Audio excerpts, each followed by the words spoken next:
은혜로운 찬송 감사함을 드립니다. 오늘은 저희 교회가 창립한 지 31주년이 되는 기념주일입니다. 그동안에 하나님이 한결같은 부흥을 주셨고 또 크게 축복해 주셨습니다. 하나님의 은혜에 감사해서 하나님께 영광의 박수 한번 올려드리겠습니다.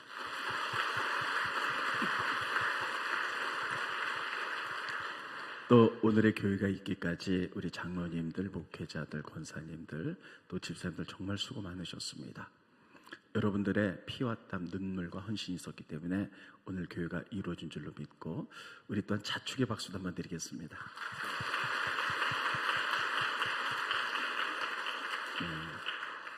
참으로 여러분 수고 많으셨습니다. 하나님 그 영광 받으실 줄 믿고요. 이제 교회가 31살이 됐습니다.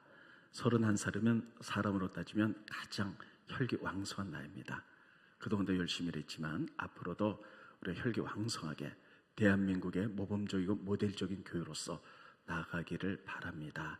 그래서 오늘 여러분들에게 무슨 말씀을 전할까 하다가 이스라엘의 쇠퇴의 시기에 하나님의 마지막 부흥을 일으켰던 요시야 왕, 그리고 배후에서 그 기억을 계속 일으키기까지 말씀을 제공했던 예레미야 두 사람에 대해서 말씀을 전하도록 하겠습니다. 저는 지난주에 여러분들에게 므낫세에 대해서 말씀을 전했어요. 므낫세 왕은 갖가지 우상을 다 섬겨서 이스라엘 나라가 쇠락의 길을 걷습니다. 그래서 므낫세 때문에 남쪽 유다가 멸망한다, 이렇게 말씀드렸어요. 그런데 멸망하는 것이 하나님의 뜻이 아닙니다. 다시 회복되고 잘 되는 것이 하나님의 뜻이었어요. 그래서 멸망의 단계에 있어서 하나님은 마지막에 부흥을 다시 한번 역사하십니다. 바로 요시야라는 왕을 통해서 역사하십니다. 따라서 요시야, 요시야. 그래서 다윗이 왕이 되고 아주 위대한 다윗 왕국을 이루었죠. 그리고 마지막 멸망하기 전에 요시야를 통해서 다시 한번 크게 이스라엘 부흥의 역사가 일어나게 됩니다. 그러면 이 요시야는 어떤 사람인가 좀 보도록 하겠습니다. 그는 8살의 왕이 됐어요. 스크린 보십니다. 요시야가 왕위에 오를 때의 나이가 8살아. 8살짜리가 뭘 알겠어요. 그런데 그가 16세에 하나님을 알고 하나님께 나가게 되었습니다. 스크린 보시죠. 아직 어렸을 때에 왕위에 있은 지 8년에, 그러니까 8살에 왕이 돼서 8년 전이니까 16살에 그의 조상 다윗의 하나님을 비로소 찾고 그때 하나님을 찾기 시작해요. 그리고 제 12년에, 그러니까 8살에 왕이 돼서 12년이니까 20살에 이제 종교 개혁을 일으킵니다. 20년에, 그러니까 12년, 20살에 유다와 예루살렘을 비로소 청결하게 하고 산당들과 아사렛 목상들과 아로새긴 우상들과 범만든 우상들을 제거하여 버리매. 그러니까 여러분, 요시야는 8살에 왕이 됐어요. 16살에 하나님을 찾기 시작했습니다. 그리고 20살에 종교개혁을 일으켜요. 그 종교개혁을 일으킨 장면이 오늘 우리 권사님이 읽으신 본문 내용입니다. 좀 보시죠. 어떻게 종교개혁을 일으켰는지 스크린 보시면 역대하 34장 3절부터 7절까지 후반부부터 보면 예루살렘을 비로소 정결하게 하고 산당들과 아사랴 목상과 아로새긴 우상들을 부어 만든 우상들을 제거해버리며 무리가 왕 앞에서 바알의 제단들을 헐었으며 왕이 또 그 제단 위에 높이 달린 태양상을 찍고 또 아사랴 목상들과 아로새긴 우상들과 부어 만든 우상들을 빻아 가루를 만들어 제사던 자들의 무덤에 뿌리고 그리고 우상 제사장들의 뼈를 제단 위에서 불살라 유다와 예루살렘을 정결하게 하였으며 므낫세와 에브라임, 시몬과 납달리까지 3는 황탄 성읍들에게도 다 12지파의 땅까지 다 그렇게 했다는 걸 행하여 제단들을 허물며 아사랴 목상들과 아로새긴 우상들을 빻아 가루를 만들며 온 이스라엘 땅에 있는 모든 태양신을 짓고 예루살렘으로 돌아왔더라. 그는 20살의 종교개혁을 일으켰다는 것이에요. 그래서 하나님은 이 요시야 왕이 좀 더 개혁을 일으켜 이스라엘의 영적 부흥, 또 이스라엘가 잘 사는 부흥이 일어나게 하기 위해서 하나님은 그때 예레미야를 붙여주십니다. 따로 있습니다. 예레미야. 네. 그래서 오늘 요시야, 예레미야. 자, 그러면 요시야가 20살 때 종교 개혁을 일으켰다 그랬어요. 종교 개혁을 일으킨 지 1년 만에 하나님이 예레미야를 부르십니다. 그리고 계속해서 요시야가 종교 개혁을 일으켜서 나라를 부흥시킬 수 있도록 너는 말씀을 제공하라는 거예요. 스크린 보시죠. 예레미야 1장 2절에 보면 아몬의 아들 유다왕 요시야가 다스린 지 13년 만에, 그러니까 8살에 칠해서 13년이면 21살 때죠. 여호와의 말씀이 예레미야에게 임하였고 21살 때 20살 때 종교육을 일으키고 21살 때 하나님 예레미야를 부르세요. 그럼 예레미야는 그때 나이가 몇 살이었을까? 아마 20대 전후반의 나이였을 거예요. 왜냐하면 하나님이 예레미야를 부르실 때 이렇게 얘기합니다. 나는 아이입니다. 말할 줄 모릅니다. 스크린 보시죠. 예레미야 1장 6절에 보면 내가 이르되 슬프도소이다 주 여호와여 보소서 나는 아이라 말할 줄 못합니다. 그래서 아이라는 이야기는요 아직 20살이 안 넘었다는 이야기예요. 그러니까는 약 20살 안팎의 젊은이에요. 그러니까 하나님은 쇠락해 가는 이스라엘이 멸망하는 게 하나님 뜻이 아니에요. 그들을 다시 한번 부흥으로 이끌어 나가기 위하여 하나님께서는 두 젊은이를 쓰십니다. 하나는 요시야, 하나는 예레미야. 20살 안팎의 두 젊은이를 통하여 하나님이 다시 부흥을 만드셨어요. 예레미야 역할은 뭐냐면요, 요시야에게 계속 말씀을 주는 거예요. 이렇게 하는 것이 하나님의 뜻입니다. 이렇게 사셔야 됩니다. 이렇게 정치하셔야 됩니다. 하나님의 계획이 이것입니다. 계속해서 말씀을 줬고 요시야는 그 말씀대로 계속 삶을 개혁하면서 하나님 뜻대로 살아가면서 그들은 하나님의 위대한 나라를 만들기 시작했습니다. 저는 이것을 보면서 이 두 젊은이가 20살 안팎 가장 젊을 때 이 일을 했어요. 그렇다면 우리 교회는 이제 31살의 아주 왕성한 이런 젊은이들입니다. 그래서 우리 교회가 다시 한번 이 땅에 하나님 나라의 부흥을 위하여 제가 결정하는 것은 저는 예레미야처럼 되기로 결정합니다. 그래서 말씀을 계속 공부하고 묵상해서 하나님의 뜻과 계획과 비전들을 여러분들 계속 전하겠습니다. 그러면 여러분들은 요시야처럼 그 말씀을 듣고 말씀을 개혁해서 사시기를 예수님의 이름으로 축원드리겠으며, 그러면 이 땅에 하나님 나라가 점점 왕성하게 일어날 줄로 저는 믿습니다. 31년이 되면서 저는 하나님의 입이 되겠습니다. 그래서 제가 요즘 결정한 것은 하나님, 제가 나머지 목회가 9년 남았는데 어떤 일을 하길 원합니까? 그 다음에 저에게 말씀하셨어요. 비전어리가 되라. 비전어리라는 것은 뭐냐면 사람들에게 비전을 주는 거예요. 세상적인 비전이 아니라 하나님 말씀을 연구하여 하나님의 뜻과 계획들을 교인들에게 가르치고 또 교회를 뛰어넘어서 모든 기독교인들에게 가르치고 그들은 그 말씀과 비전을 가지고 삶으로 살아내는 것, 그리고 삶을 개혁하는 것, 말씀대로 삶을 살아들여 하나님 나라를 만들어가는 것, 이게 저의 나머지 9년에 해야 될 일들입니다. 저는 예레미야로서 하나님의 입이 되겠습니다. 여러분들은 요시야처럼 삶을 살아내는 귀한 여러분들이 되시기를 예수님의 이름으로 축원드리겠습니다. 성경에 보면 하나님이 항상 영적으로 나라를 부흥시킬 때, 여러분 하나님의 나라가 풍성해지는 것이 하나님의 뜻이에요. 쇠락하는 것은 하나님의 뜻이 아닙니다. 그런데 쇠락해질 때마다 하나님은 항상 왕들을 사용하셔서 그 왕들을 통해 하나님 나라를 이루어갔는데 왕 뒤에는 반드시 그들에게 말씀을 가르쳤고 말씀을 교훈했던 선지자들이 있었던 사실이에요. 오늘 보면 여러분 잘 아는 대로 히스기야 왕, 너무나 유명한 왕이죠. 히스기야 왕 뒤에는 이사야라는 선지자가 있었어요. 그래서 이사야 선지자가 계속 기도하고 히스기야에게 왕이여 이렇게 사셔야 됩니다. 그래서 히스기야는 위대한 하나님의 나라를 만듭니다. 오늘 요시야, 그 뒤에는 예레미야가 있었습니다. 또 요아스라는 왕이 있어요. 요아스 왕에는 어렸을 때 왕이 됐는데 여호야다라는 제사장이 있었어요. 그랬습니다. 여호야다. 자, 스크린 보시죠. 왕화 12장 2절에 보면 요아스는 제사장 여호야다가 그를 교훈하는 모든 날 동안에는 여호와 보이기에 정직히 행했다.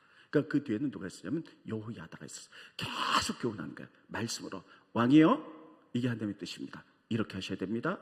세상과 타협해서는 안 됩니다. 하나님 중심으로 살아가야 됩니다. 그래서 그들은 아주 하나님 나라를 사는 위대한 왕들이 됐어요. 하나 또 보면 우시아라는 왕이 있었어요. 우시아 왕 뒤에는요, 하나님의 묵시를 잘 알고 있는 스가랴라는 선지자가 있었어요. 스크린 보십니다. 역대하 26장 4절에 보면 우시아가 그의 아버지 아마시아의 모든 행위대로 하나님 보시기에 정직하게 행하며 하나님의 묵시를 밝혀는 스가랴가, 그러니까 이 스가랴는요, 하나님의 말씀을, 하늘의 뜻을 아는 사람들이에요. 사는 날 동안 하나님을 찾았다는 거예요. 하나님 뜻대로 정치를 했다는 것이에요. 그가 여호와를 찾는 동안에 하나님 형통하게 하셨더라. 그러니까 여러분, 이스라엘의 역사 가운데 이스라엘을 흥황했던 많은 왕들 뒤에는 반드시 말씀으로 그들을 지도해 나갔던 많은 선지자들이 있었어요. 히스기야 뒤에는 이사야가 있었고, 요시야 뒤에는 예레미야가 있었고, 요아스 왕 뒤에는 여호야다라는 제사장이 있었고, 우시야 뒤에는 하나님의 묵시를 밝히는 스가랴가 있었어요. 여러분, 다시 원문으로 돌아가서 여러분, 31년을 맞는 우리들은 이스라엘이 세력할 때 마지막 부흥을 이뤘던 젊은이 두 사람, 아니 그들을 사용하셨어요. 요시야 왕과 예레미야. 예레미야는 하나님의 말씀을 공급했고, 그리고 요시야는 말씀을 살아냈습니다. 저의 꿈은 우리나라에 많은 교회가 있지만 우리 교회가 하나님 보시기에 가장 아름다운 교회, 모범적이고 모델적인 교회가 되기를 원합니다.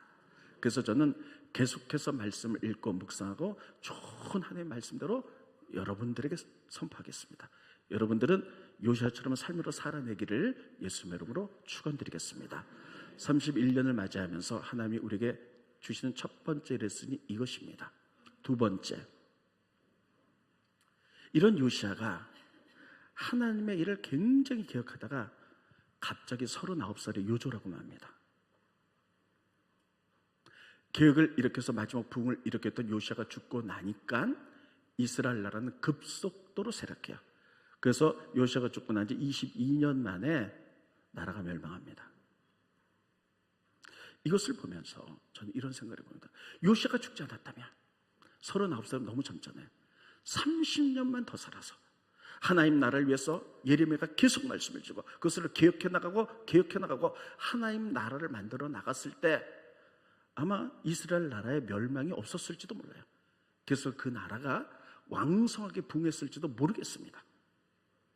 그런데 요시야가 너무 일찍 죽었다는 것이에요. 그러면 요시야가 왜 죽었을까? 이것을 통해서 하나님이 우리에게 주신 교훈은 뭘까? 하나님 뭘 배우게 하시려고 요시야를 일찍 죽이셨을까? 하는 부분들을 풀어가도록 하겠습니다. 그 당시에 우리는 이스라엘 중심의 세계사를 세계 정세를 알아야 돼요. 이스라엘이 있고요, 요시야가 다스렸습니다. 남쪽에는 애굽이라는 큰 나라가 있어요. 그리고 이쪽에 아수르라는 나라가 있어요. 아수르는 이스라엘을 계속 공격했습니다. 그래서 이스라엘이 굉장히 싫어했던 나라예요. 근데 이 아수르는 점점 쇠락해 가고 있었어요. 그리고 신흥 바벨론이 점점 커지고 있었습니다. 나중에 이 바벨론이 아수르를 멸망시키죠. 그런데 이 아수르하고 바벨론 사이에 전쟁이 벌어졌어요. 그런데 애굽은 아수르의 편을 듭니다. 그래서 아수르하고 애굽하고 손을 잡고 바벨론을 전쟁을 치려고 하는 거예요. 전쟁을 하려면 이스라엘을 통과해야 돼요. 그랬을 때 이스라엘은 왕과 대신들이 생각했을 거예요. 어떻게 해야 될까?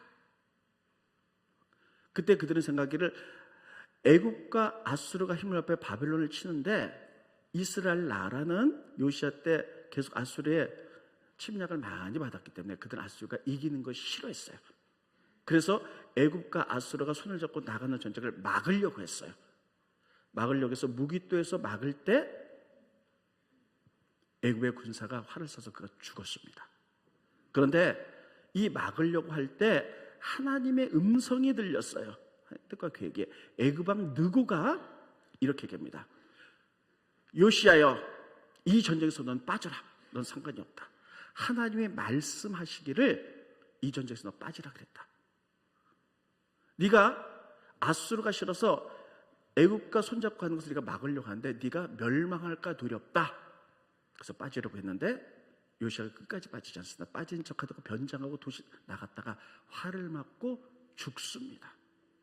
여러분, 이것을 통해서 깨닫는 것은요, 하나님의 음성이 있고 요시아에게 선택했던 것은 어떤 거냐면 국익을 위하여 가장 합리적인 방법이 무엇인가 하는 것이에요.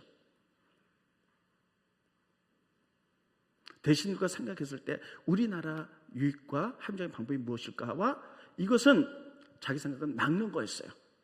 그런데 하나님의 음성은 전쟁에 참여하지 말라는 것이에요.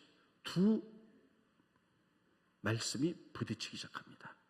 그때 하나님의 말씀을 선택해야죠. 그런데 하나님의 말씀을 선택하지 않고 자기 생각, 국익과 합리적인 방법을 그가 선택했을 때 애굽의 화살을 맞고 죽었다는 사실이에요. 자, 그럼 누구가 하나님의 음성을 전하는 장면을 보겠습니다. 스크린 보시죠. 역대하 35장 21절에 보면 누구, 애굽의 형 누구가 요시아에게 사신을 보내 이르되 유다 왕이야, 내가 그대와 무슨 상관이 있느냐? 내가 오늘 그대와 치려는 것이 아니다. 나와 더불어 싸우는 족속 바벨론을 치려는 것이라. 하나님이 나에게 명령하사 속히 하라 하셨으니 하나님이 나와 함께 계시니 그대는 하나님을 거스르지 말라. 전쟁하지 말고 돌아가라. 그대를 멸할까 하시노라. 여러분, 애굽 왕 느고가 하나님의 음성을 듣고 했던 얘기예요. 그게 뭐냐면 애굽 왕 느고가 들었다는 것보다는 그 당시에 옛날에 고대는 전쟁에 나가려면 제사장들에게 신탁을 통해서 하나님의 음성을 들었어요. 근데 이방 제사장들이 분명히 하나님의 음성을 들었고 느고는 그것을 전하는 거예요. 하나님이 이렇게 말씀하셨다. 이번 전쟁에 빠져라. 잘못하면 내가 너를 죽일까 봐 겁난다. 하나의 말씀이다. 하나 넘겨주세요. 요시아가 몸을 돌이켜 떠나기를 싫어하고 오히려 변장하고 그와 싸우고자 하여 하나님의 입에서 나온 느고의 말을 듣지 아니하고 무기또 골짜기에 이르러 싸울 때에 화살을 맞고 죽었어요. 하나님의 입에서 나오자는 말씀, 그것을 듣지 않는다. 그리고 회의를 하면서 국익과 합리적인 방법이 무엇인가를 생각해서 이것을 선택했다는 거예요. 한 번의 잘못된 선택. 이것 때문에 요시아는 아깝게도 죽고 이스라엘은 급속도로 멸망의 길로 갔습니다. 만약에 그가 하나님의 음성이 들었다면 죽지 않고 30년 더 살면서 계속 예레미야의 음성을 듣고 하나님의 음성을 듣고 개혁을 해나갔다면 이스라엘의 미래가 바뀔 수도 있었을 거예요. 단 한 번의 결정이 이만큼 중요한 거예요. 그렇다고 요시아가 죄진 거 아니에요. 요시아가 우상 섬긴 거 아니에요. 비윤리적으로 타락하게 산 것도 아니에요. 그런데 두 개의 음성 가운데 결정이 있어야 돼요. 저는 목회하면서 지난주에 어떤 장로님이 저에게 인터뷰를 하셨어요. 목사님은 31년 동안 목회하면서 가장 어려운 게 무엇이었습니까? 그때 저는 이렇게 대답했습니다. 결정하는 게 가장 어렵습니다. 왜냐하면 담임 목사인 제가 이렇게 결정하면 교회가 다 이렇게 가요. 이렇게 결정하면 또 다 이렇게 갑니다. 하나님 뜻대로 결정하는 거, 이게 너무너무 어려운 거예요. 어저께도 제가 아산에 어떤 교회에 가서 세미나를 했습니다. 마지막 시간에 그 학생들이 저에게 물어봤어요. 목사님 기도해 두고 싶은데 목사님 기도 제목이 뭡니까? 그때 제가 얘기했어요. 저희 기도 제목은 항상 하나님 뜻대로 결정하는 것입니다. 담임 목사가 어떻게 결정하냐에 따라서 교회가 확 달라지고, 하나님 뜻대로 결정하면 하나님의 나라를 만들어 나가지만 혹시 합리적인 생각과 세상적인 가치관대로 결정하면 이런 잘못된 결과를 가져올 수도 있다는 사실이에요. 이게 가장 어렵습니다. 여러분, 요시아도 마찬가지였을 거예요. 요시아도 하나님의 음성이 들렸어요. 이번 전쟁 빠져라. 누구를 통해서? 또 예레미야를 통해서. 그런데 그가 이 전쟁을 통해서 대신들과 회의하는 거예요. 그때 그들이 이성적으로 생각했겠죠. 국익을 생각했어. 어떤 게 우리나라의 유익일까? 그래서 어떤 것이 가장 합리적인 방법일까? 그런데 전쟁에 들어가는 겁니다. 둘 중에 하나 선택했어야 될 거예요. 그러나 하나님의 음성을 선택하지 않고 세상의 방법대로 선택했을 때 아깝게도 요시아가 죽었어요. 요시아가 죽고 나자 여러분 이스라엘 나라는 22년 만에 쇠퇴하면서 금세 나라가 멸망해버리고 말았습니다. 요시아가 죽지 않았다면 아마 이스라엘 나라는 미래가 바뀔 수도 있었어요. 그러면 하나님은 왜 이 이야기, 요시아가 39살에 죽은 이야기를 왜 썼을까? 이것을 통해서 우리에게 가르친 교훈은 무엇일까 하는 것이에요. 그것은 첫 번째, 하나님의 뜻은 우리가 잘 되는 거예요. 우리를 통해서 하나님 나라가 확장되는 것입니다. 그런데 확장되어야 되는데 이것을 통해서 배우라는 거예요. 한 번의 잘못된 결정으로 이것이 끝날 수도 있다는 거예요. 그러나 너희는 요시아를 보면서 멸망하지 말아라. 힘들고 어렵다 할지라도, 이것이 아무리 합리적인 생각이라 할지고 유익이 있다 할지라도 하나님의 말씀을 버리라는 거예요. 하나님의 뜻대로 선택해 나가야만이 너희 미래가 바뀔 수 있다는 거예요. 하나님은 우리들에게 요시아의 죽음을 통해서 이것을 보여주고 계시고, 이 말씀을 읽는 자마다 이것을 깨달으라는 거예요. 우리를 통하여, 우리 교회를 통하여 이루고자 하는 하나님의 뜻이 있다는 거예요. 그것을 이루기 위해서는 하나님의 음성에 계속 귀 기울여야 되고, 하나님의 뜻이 무엇인지, 계획이 무엇인지. 어떨 때는 무슨 일을 결정할 때 많은 회의를 하면서 이런 게 우리에게 유익이 되지 않을까? 맞습니다. 그럴 수도 있어요. 그러나 하나님과의 말씀이 전면 대치될 때 우리는 하나님의 뜻을 따라야 될 줄로 믿습니다. 이것을 설명하고 있는 거예요. 이것을 설명하지 않고 만약에 한 번에 잘못된 결정을 하게 되면 요시아처럼 한 번에 망할 수도 있다는 거예요. 이것을 통해서 깨달으라는 거예요. 그래서 저는 결정합니다. 저는 말씀을 읽고 부족하지만 계속 연구하며 묵상하며 하나님 말씀을 계속 선포해 나가겠습니다. 여러분들이 들으시기에 저거는 너무 목사님 개인적인 생각 같은데, 너무 독선적인 것 같은데, 그래도 하나님 뜻이라면 저는 선포하겠습니다. 여러분들은 요시아 왕이 되셔서 그 말씀에 여러분들 순종하시기 바랍니다. 저는 인간의 개인적인 사람의 말을 전하지는 않겠습니다. 하나님의 말씀을 증거할 때 여러분들이 들으셔서 말씀에 순종해 나간 다음에 이 땅에 하나님 나라가 확장될 뿐만 아니라 미래의 내일의 하나님 나라가 여러분 발전할 줄로 믿습니다. 그러나 우리가 그동안에 잘 성장해 나갔고 하나님 뜻대로 살았지만 한 번의 잘못된 결정으로 순식간에 무너질 수 있다는 것이에요. 대형교회가 왜 무너집니까? 한순간에 무너지잖아요. 이것을 보면서 요시아의 죽음을 보면서 너희는 멸망하지 말아라. 이게 거울된다. 넌 잘 돼야 된다. 바로 된 결정을 해라. 하나의 음성을 듣고 결정해라. 이것이 너희 미래를 바꿀 것이며 이것이 하나님 나라를 미래를 바꾸는 일들을 하게 될 것이다. 우리에게 그렇게 오늘 말씀하고 계십니다. 저는 목회가 9년 남았어요. 하나님께 계속 묻습니다. 제가 앞으로 9년 동안 해야 될 일이 뭘까요? 하나님 말씀하시기를 너는 비저너리가 되라. 비저너리는 뭐냐면 하늘의 것들, 하늘의 계획, 하늘의 마음, 뜻을 성경을 통해서 묵상으로 깨닫고 그것을 증거하는 입술이 되라는 거예요. 우리 교회에서도 증거하고 하나님 부르시는 곳마다 교회 와서 다 증거해서 하나님의 뜻을 알려주고, 너는 예레미야처럼 되고 그 말씀을 듣는 모든 사람들이 요시아 왕처럼 돼가지고 하나님 나라를 이뤄가는 우리 교회가 되시기를 예수님의 이름으로 축원드리겠습니다. 요시아의 죽음을 우리는 거울로 봐야 돼요. 우리도 이렇게 될까 두려워야 돼요.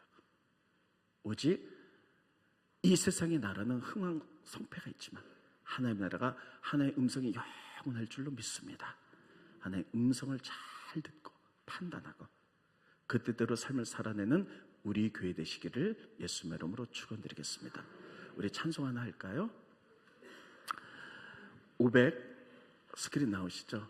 586장 어느 민족 누구에게나 결단할 때 있어요.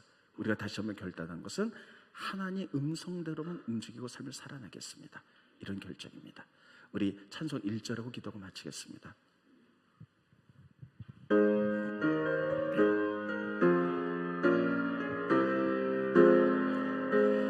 어느 민족 그곳에 겨울 탐험할 때 있다니 장과 거짓 싸울 때 어느 편에 설 건가 주가 주신 새 목표가 우리 앞에 보이네